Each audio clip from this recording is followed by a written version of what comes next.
यस माताजी। ओम आत्मने नमः। श्रीमद्भगवद्गीता अथ पंचमोऽध्यायः। अर्जुन उवाच सन्न्यासं कर्मणां कृष्ण पुनर्योगं च शंससि यच्चेयतयोरेकं तन्मे ब्रूहि सुनिश्चितम्। श्रीभगवानुवाच सन्न्यासः कर्मयोगश्च निःश्रेयसकरा उभौ तयोस्तु कर्मसन्न्यासात् कर्मयोगो विशिष्यते। ज्ञेयः स नित्यसन्न्यासी यो न द्वेष्टि न काङ्क्षति निर्द्वन्द्वो हि महाबाहो सुखं बन्धात् प्रमुच्यते।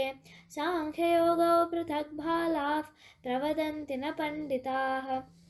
एकमप्यस्थितः सम्यक् उभयोर्विन्दते फलं यत्साङ्ख्यैः प्राप्यते स्थानं तद्योगैरपि गम्यते।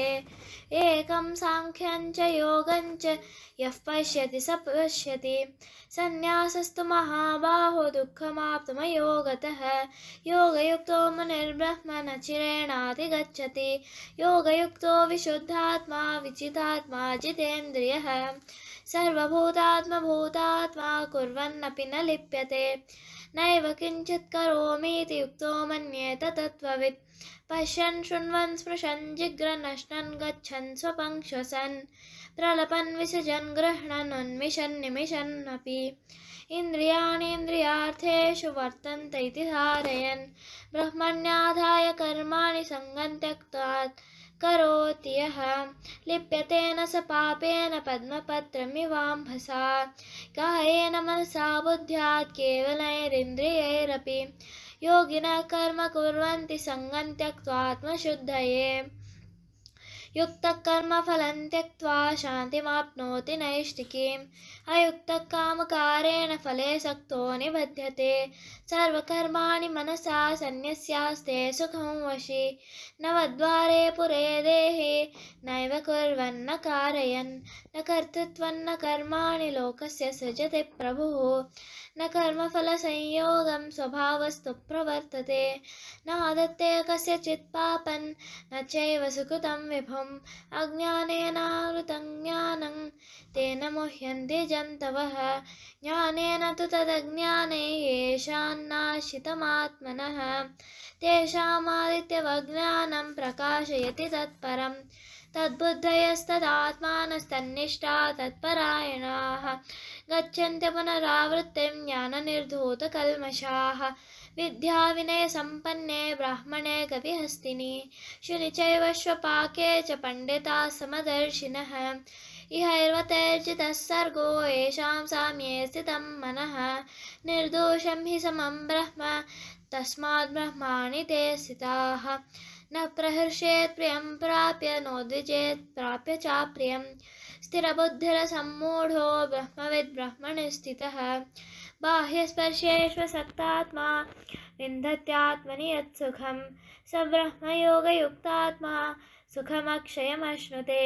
ये हि संस्पर्शजा भोगा दुःखयोनयेव ते आध्यात्मवन्तः कौन्तेय न तेषु रमते बुधः शक्नोति हैव यः सोढुं प्राक्शरीरविमोक्षणात् कामक्रोधोद्भवं वेगं स युक्तः स सुखी नरः योऽन्तः सुखोऽन्तरारामस्तथान्तर्ज्योतिरेव यः स योगी ब्रह्मनिर्वाणं ब्रह्मभूतोऽधिगच्छति लभन्ते ब्रह्मनिर्वाणं ऋषयः क्षीणकल्मषाः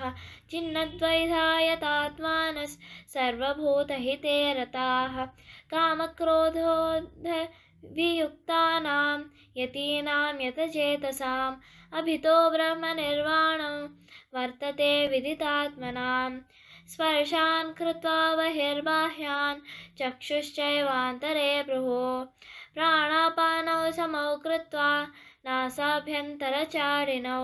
यतेन्द्रियं मनोबुद्धिर्मुनिर्मोक्षपरायणः विगतेच्छाभयक्रोधो यः सदा मुक्त एव सः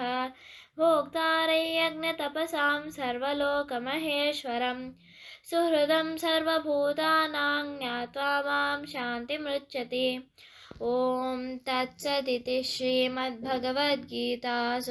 उपनिषत्सु ब्रह्मविद्यायां योगशास्त्रे श्रीकृष्णार्जुनसंवादे कर्मसन्न्यासयोगो नाम पञ्चमोऽध्यायः। ॐ श्रीकृष्ण